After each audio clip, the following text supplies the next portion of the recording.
Law of gravity आपने पढ़ा होगा, सबने पढ़ा होगा, जिसने भी साइंस पढ़ी है। लॉ ऑफ ग्रेविटी, अगर ऊंचाई से कोई चीज़ गिरती है तो वो नीचे ही आती है और तब तक वो रुकती नहीं जब तक वो नीचे ना आ जाए, ज़मीन के ऊपर ना आ जाए।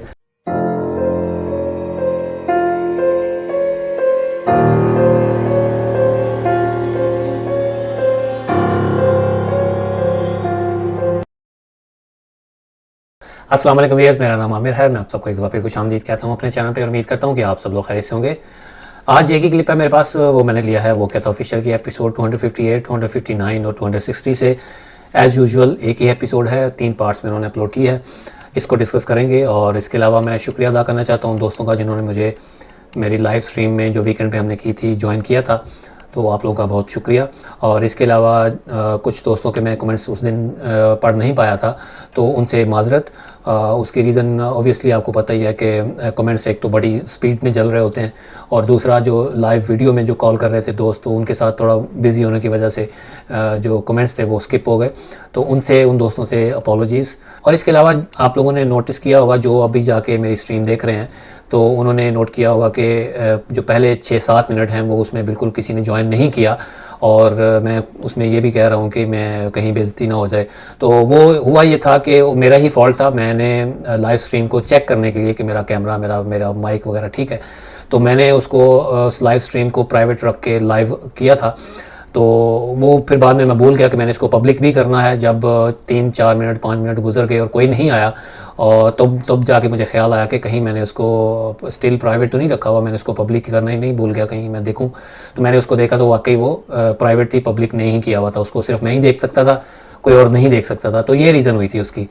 और बहरहाल जी क्लिप की तरफ बढ़ते हैं, लेकिन उससे पहले कुछ नाम है दोस्तों के, वो लेना चाहता हूँ, प्लीज़ थोड़ा सा टाइम दीजिएगा। सचिन बिवगादे, सुबहान फैज़ान, निर्मल दरबार, रॉबिन बेदी, ज़ुबैर चौहान, TTRS, ये एक TTRS मी एक चैनल का नाम है और इनका अपना नाम है बिलाल, जैद अली, अकीला मीर, अली हसन। आई होप जिन लोगों के मैंने नाम लिए हैं ठीक होंगे, खैरियत से होंगे। तो बहरहाल जी क्लिप की तरफ बढ़ते हैं और देखते हैं उसके अंदर क्या हैपनिंग हुई है और उसके ऊपर डिस्कशन करते हैं। तो चलिए मिलकर देखते हैं।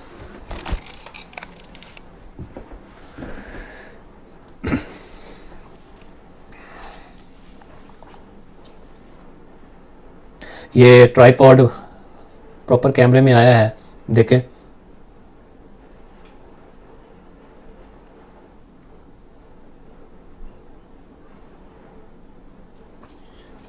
क्या हुआ? नहीं, इसके पीछे तो कुछ ऐसा नहीं है जी। क्लोजर शॉट भी आ गया।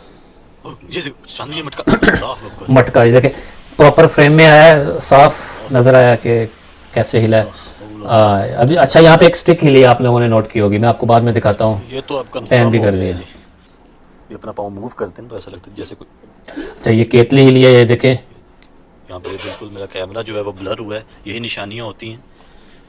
अच्छा ये एक्सीलेंट, ये अच्छी कोऑर्डिनेशन होती है कि एक कैमरा फोकस कर रहा है, दूसरा कैमरा पैन कर रहा है, ये होनी चाहिए। अच्छा ये पीछे टॉर्च नज़र आई है, ये मुझे समझ नहीं आया, ये टॉर्च कौन मार रहा है उधर से?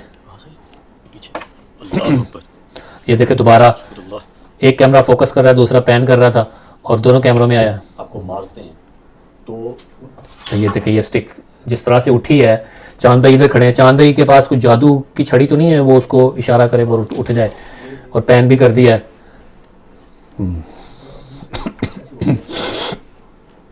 ओए सर में आगे लगा, ये मेटल की प्लेट है कोई, देखे ये चीज़ थी और यहाँ पे पड़ी हुई थी, यहाँ से कौन उठा के उनको मार सकता है? और कैमरा भी बैन हो गया था, वही स्टिक दोबारा आके लगी है।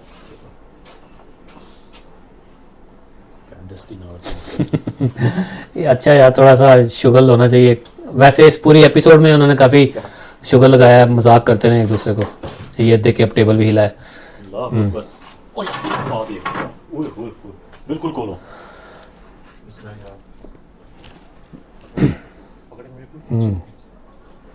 अल्लाह अकबर, है क्यों है? ये देखे जी, ये बकायदा खुदा दी कसम जान गया, मेरी आंखों सामने तोड़ी किसी ने जैसे खींची हो, कोई चीज़ भी नहीं बांधी हुई। बंदा कहता है यार हो सकता है कोई चीज़ बांधी हो, लेकिन वो भी नहीं है। खिंचिया हो गए, अब सामने आ जाए, लेकिन बिल्ली की शक्ल। अब वो कैमरामैन पे अटैक हुआ है, चांद भाई पे किसी ने जैसे पत्थर लगा के उनको। कुछ दोस्त कहते हैं कि सवाल करते हैं कि उनको कुछ क्यों नहीं होता कैमरामैन को। अस्तगफिरुल्लाह। ये देखें, क्लोजर शॉट भी आ गया, देखें ये साफ कैमरे में रिकॉर्ड हुई है, ये चौकी किसी ने खींची है इनकी तरफ। दो बार, हाँ जी, दो तरफ से, एक मर्द की और एक औरत की, जो है वो खांसने की आवाज़। बड़ी अजीब सी है। ये देखे मैंने, ये देखे, ना ये जानवर की आवाज़ है ना ये किसी इंसान की आवाज़ है, अजीब सी कोई। अच्छा, चांद भाई इस तरफ गए हैं देखने के लिए और शहरी भाई उस तरफ सीढ़ियों की तरफ गए हैं। और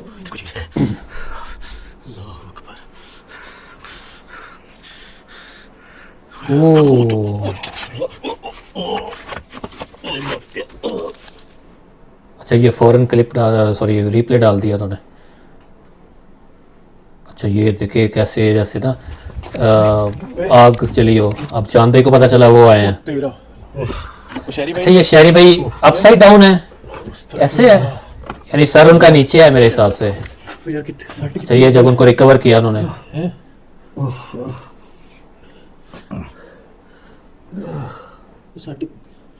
यार खून कितना चोट लगी है, कांट सी। अच्छा जी, बड़ी खौफनाक किस्म की लोकेशन थी ये वाली, और ऑब्वियसली पोजेस थी, हॉन्टेड थी। इसको चांद भाई भी पहले विज़िट कर चुके हैं और उसमें भी काफ़ी, उस जब इन्होंने विज़िट की थी चांद भाई ने, काफ़ी एक्टिविटीज़ हुई थी उस वक्त भी। तो इसके पोजेस्ड होने में तो कोई शक ही नहीं है, इसके हॉन्टेड होने में तो कोई शक ही नहीं है। इसके अलावा जो भी एक्टिविटीज़ हुई आपने कैमरे में मोस्टली तो कवर्ड थी, कैमरा पैन भी होता रहा हर दफ़ा। और इसके अलावा आप लोगों ने एक यूनिक सी चीज़ नोट की होगी, मैंने भी नोट की, चांद भाई का और शहरी भाई का जो थोड़ा बिहेवियर था, थोड़ा सा डिफरेंट लगा। कुछ मौके पे वो काफ़ी फ़नी लगे, कुछ जॉली से मूड में लगे, जो कि अच्छी बात है, ऐसा होना चाहिए। और एक दो मौके पे वो थोड़े से दिल बर्दाश्ता हुए लगे थे मुझे, थोड़े से डिसहार्टेड लगे व्यूअर्स को लेके। उन्होंने मेंशन भी किया शहरी भाई ने कि कुछ दोस्त कहते हैं कि जी जो कैमरे के सामने जो एक्टिविटीज़ हो जाती हैं वो तो कहते हैं ठीक है, लेकिन जो कैमरे के पीछे होती हैं तो वो क्या हम कर रहे होते हैं। और उन्होंने मज़ीद ये भी कहा कि वो जो कैमरे के पीछे हो जाती हैं, अगर वो हम कैमरा पैन नहीं करते या कैमरा नहीं कर पाते तो इसका मतलब ये तो नहीं कि हम कर रहे हैं। तो उनको बिल्कुल आप सही कह रहे हैं शहरी भाई, मैं आपकी बात से 100% एग्री करता हूँ, बल्कि 200% एग्री करता हूँ। ऐसा ही सोचते हैं अक्सर दोस्त, लेकिन ऐसा नहीं होना चाहिए वाकई में। लेकिन उसमें मेरा एक और थोड़ा सा एडिशन मैं करना चाहता हूँ इसमें। आप अगर ये सोचें कि अगर आपकी जो 4-5 एक्टिविटीज़ जो कैमरे के सामने रिकॉर्ड हो गई हैं और जो एक आधी एक्टिविटी आपके कैमरा पैन ना करने की वजह से, अगर वो उस एक्टिविटी की जिसकी वजह से उन 4-5 एक्टिविटीज़ पे डाउट आ रहा है, तो आप क्यों ना उस एक भी एक्टिविटी को ना छोड़ें, आप किसी भी एक्टिविटी को ना छोड़ें अगर इंटेंशनली ऐसा है। हाँ, अनइंटेंशनल ऐसा हो सकता है, फॉर एग्जांपल कोई सिचुएशन ऐसी बन गई है, खौफ है, आपके किसी टीम मेंबर को कोई उसके ऊपर अटैक हुआ है, वो कोई मुश्किल में है, उसको बचाने के में आप लग गए हैं, तो ऑब्वियसली आप कैमरा पैन नहीं करेंगे।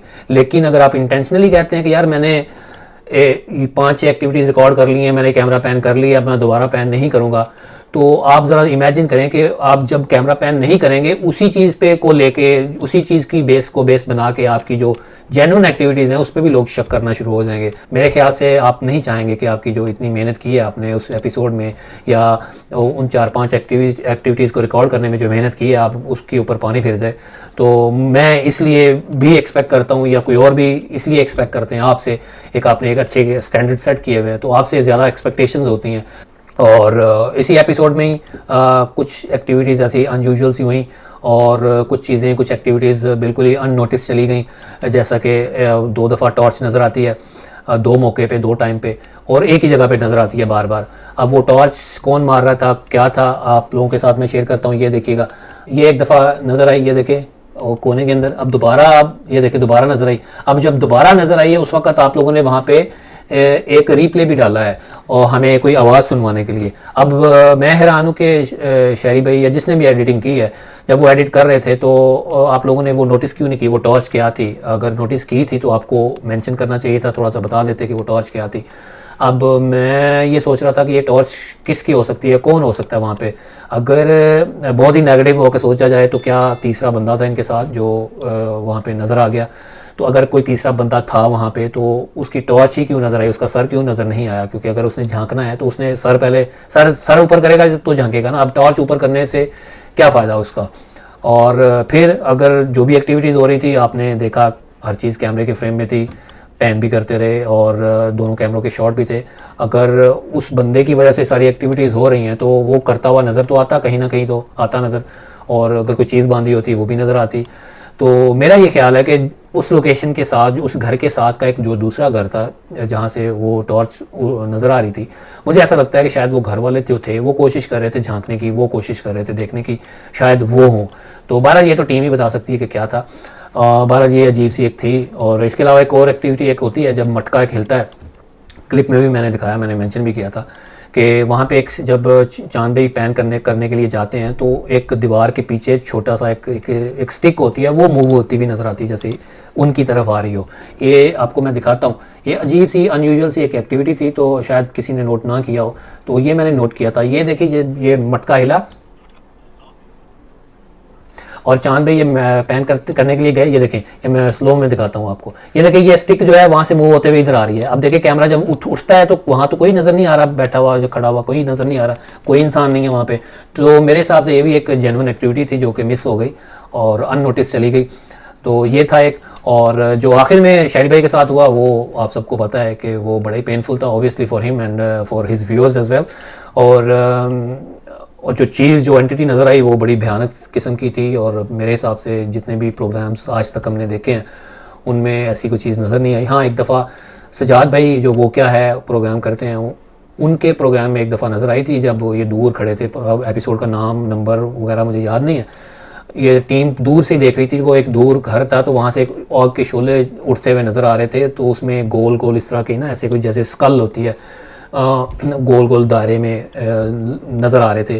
तो वो एक चीज़ वहाँ तब देखी थी। और अब इस एपिसोड में जो हमने देखा तो ये भी बड़ा, ये बहुत करीब से हमने देखा इसको, और जिस तरह से वो जला हुआ लग रहा था जैसे आग जल रही हो, और स्कल ही लग रहा था, स्कल टाइप बहुत बड़ी, छोटा इंसानी साइज़ का नहीं था, बहुत बड़ा था।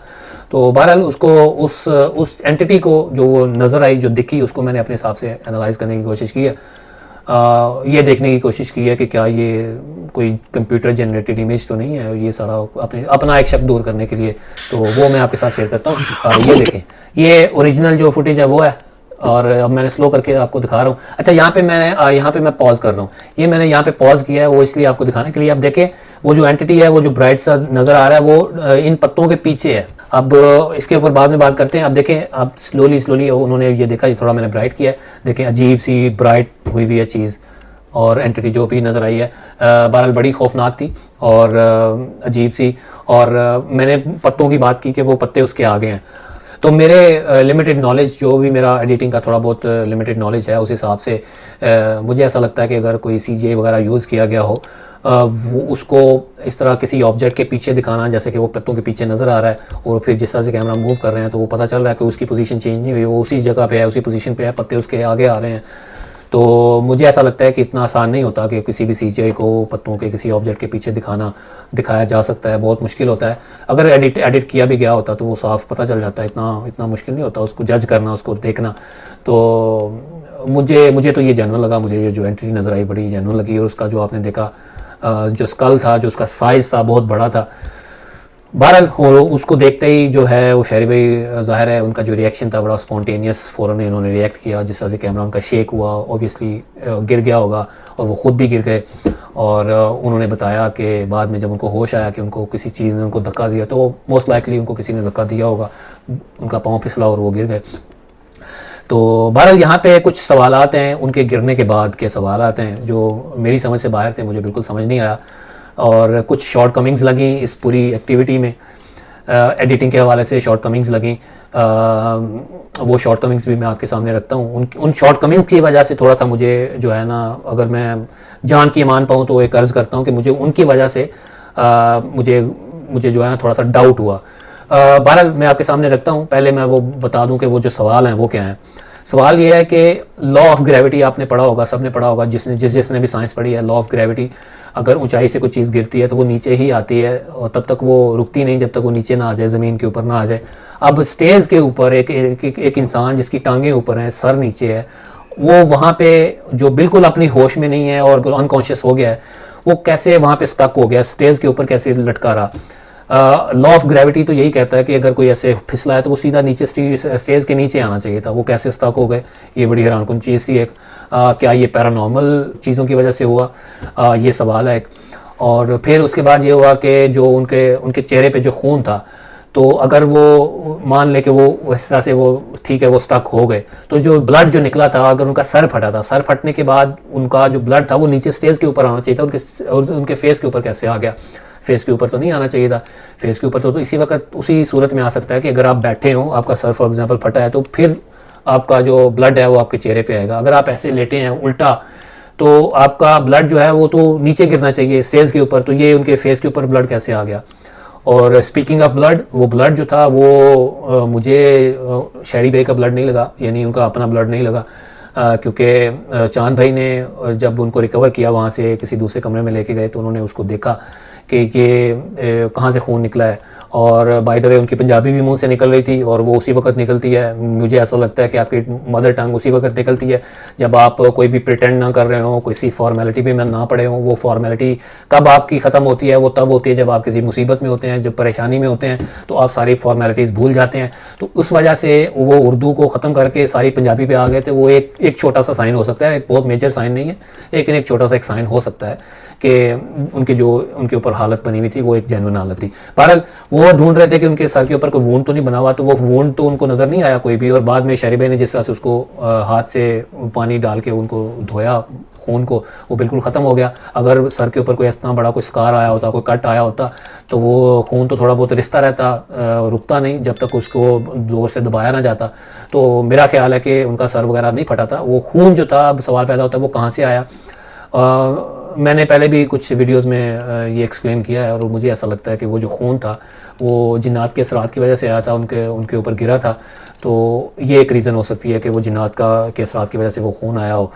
और बहरहाल बात मैं करता हूँ कि वो जो एडिटिंग में फॉल्ट वो ये था कि सबसे पहले तो आप लोगों ने, जब शहरी भाई आप उस तरफ गए स्टेज की तरफ और चांद भाई दूसरी तरफ गए, तो आपने दोनों कैमरों के शॉट दिखाते रहे, बड़ा अच्छा था। जब आप जैसे ही आप स्टेज पे आए हैं, तो आपका जो शहरी भाई का कैमरा है वही रहा, उसी फ्रेम को आपने बड़ा कर दिया, दूसरा फ्रेम आपने काट दिया और उसी को लेके आप चले। मैं एक्सपेक्ट कर रहा था कि आप चांद भाई का जो फ्रेम है वो ज़रूर साथ लगाते और कंटिन्यूटी उसकी एक दिखाते, आपने नहीं दिखाई। और वो मैं क्यों कह रहा हूँ कि वो चांद भाई की कहाँ क्या पोजीशन है, वो कहाँ खड़े हैं, किस तरफ हैं, वो देखना बहुत ज़रूरी था। अब बहरहाल मैंने अपने हिसाब से देखने की कोशिश की कि चांद भाई कहाँ हैं। जब वो उनका कैमरा नज़र आया, वो शेकी सा कैमरा था, वो नीचे फ्लोर की तरफ था, तो मैंने उसको देखा, उसको स्पॉट किया। फिर मैंने कहाँ से वो गुजरे हैं उसके साथ एक मज़ीद एक अपने तरफ से एक स्क्रीनशॉट्स लगाए और देखने की कोशिश की कि वो कहाँ से वाकई किस पोजीशन से वो गुजरे हैं और कौन कौन सी चीज़ें रास्ते में उनके पड़ रही हैं। तो मैंने एक छोटा सा एक क्लिप बनाया, मैं आपके साथ शेयर करता हूँ। ये देखिए, ये चांद भाई का ट्रैक था, ये इस ट्रैक से वो आ रहे थे। मैंने ये साथ साथ फ़ोटोज़ भी लगाई हैं, ये साथ गुजरे हैं, ये चीज़ आपको नज़र आ रही है, यहाँ से गुजरे हैं। फिर ये वो जो झाड़ियाँ पड़ी थी वहाँ से गुजरे हैं, वो जो कॉर्न के पत्ते होते हैं, पील्स होती हैं, वो वहाँ से गुजरे। फिर ये बकेट है, यहाँ से गुजरे, ये स्टेज हैं, यहाँ पे ये शहरी भाई आ गए। तो ये मैंने देखने की कोशिश की और पता चल गया कि वाकई वो जो चांद भाई थे जिस पोजीशन में वो उनको छोड़ के गए वहीं पे थे। और फिर जो दूसरा मुझे फॉल्ट लगा वो ये लगा कि जैसे शहरी भाई आपके हाथ में कैमरा था, आपको वो एंटिटी नज़र आती है, आप डर के रिएक्ट करते हैं, जो कि वो ऑब्वियसली बहुत स्पॉन्टेनियस था। आप डर गए और आपने रिएक्ट किया, आप गिर गए और आपका कैमरा भी गिर गया स्टेज के ऊपर। तो मुझे ऐसा लगता है कि आपको फ़ौरन कट डाल के वहाँ पे रिप्ले नहीं डालना चाहिए था। आपको अपना जो रिप्ले था वो आखिर में ले जाते, आप उसकी कंटिन्यूटी ज़रूर दिखाते। और आपको याद होगा कि मैंने पहले भी किसी एपिसोड में बात की थी कि आप जो है रिप्लेस अपने आखिर में डाला करें, फ़ौरन ना दिखाया करें। और आपने उसको आंसर भी किया था, उसको एड्रेस भी किया था, और आपने बताया था कि ऐसी बात नहीं है। वो आपने कहा था कि जो मैं रिप्ले डालता हूँ और बाद में उसको जो रिप्ले ख़त्म होता है उस सीन की कंटिन्यूटी भी होती है, आपको पता चल जाता है कि ये बिल्कुल एक कंटिन्यू सीन है। लेकिन आप इसके बारे में आप क्या कहेंगे? इसकी तो कंटिन्यूटी नहीं नज़र आई। आपने जब रिप्ले आपका ख़त्म हुआ तो उसमें तो कंटिन्यूटी ख़त्म हो गई। अब रिप्ले के बाद कट करके आपका जो चांद भाई का कैमरा है वो नज़र आया। तो इसलिए मैं कह रहा हूँ कि कंटिन्यूटी नज़र आनी चाहिए थी। अब वो कंटिन्यूटी अगर होती तो हम इस्टेब्लिश कर सकते थे कि कितना टाइम लग रहा है आपको। जब आपको एंटिटी नज़र आती है, आप गिरते हैं और फिर चांद भाई को पता चलता है, तो वो टाइम हम नोट कर सकते थे और इस्टेब्लिश कर सकते थे कि आपको कितना टाइम लगा है। तो जब टाइम से ये पता चल जाता हमें कि आप अगर आप गिरे हैं और अगर आपने खुद से ऐसा सब कुछ सारा सीन क्रिएट किया है तो आप इतने टाइम में कैसे ये सारा सीन क्रिएट कर सकते हैं। तो अगेन मैं वही कहूँगा कि अपनी जान के मान पाऊँ तो अर्ज़ करूँ वो ये कि ये चीज़ जो थी, ये जो सीन था, उसकी वजह से, कट की वजह से, रीप्ले की वजह से मेरी हद तक जो है थोड़ा सा डाउटफुल हो गया। और बड़ी माजरत, आपका हमेशा से काम परफेक्शन की हद तक अच्छा होता है और पसंद आता है सबको ऑब्वियसली। बहरहाल मैंने जो सोचा, जो मुझे लगा, जो मेरी ऑब्जर्वेशन थी, मैंने आपके सामने रख दिया। एनीवेज जी, ये मेरा अपना एनालिसिस था और पॉइंट ऑफ व्यू था, जो कि गलत भी हो सकता है ऑब्वियसली, और आप इससे डिसएग्री भी कर सकते हैं। और टीम से यही रिक्वेस्ट है कि आप शहरी भाई, आपके साथ जो भी इंसिडेंट हुआ है, आपकी वेलबींग के लिए हम वरीड हैं ऑब्वियसली। आप ज़रूर अपनी तबीयत का ज़रूर बताइएगा और ये भी बताइएगा कि ये जो ब्लड जो इस तरह से निकलता है वो क्या, जो मैंने एक्सप्लेन किया है कि ये जिन्नात के असरात की वजह से हो सकता है, क्या ये था, जो भी था आप ज़रूर बताइएगा, एक्सप्लेन कीजिएगा। बस जी, ये था जी आज का रिव्यू, और आप लोग अपने कमेंट्स में ज़रूर बताएं, अपना फीडबैक ज़रूर दें। आज के लिए इतना ही, इंशाल्लाह किसी नेक्स्ट एपिसोड में मुलाकात होगी। मुझे इजाज़त दें, दुआ में याद रखें। टेक केयर, अल्लाह हाफिज़।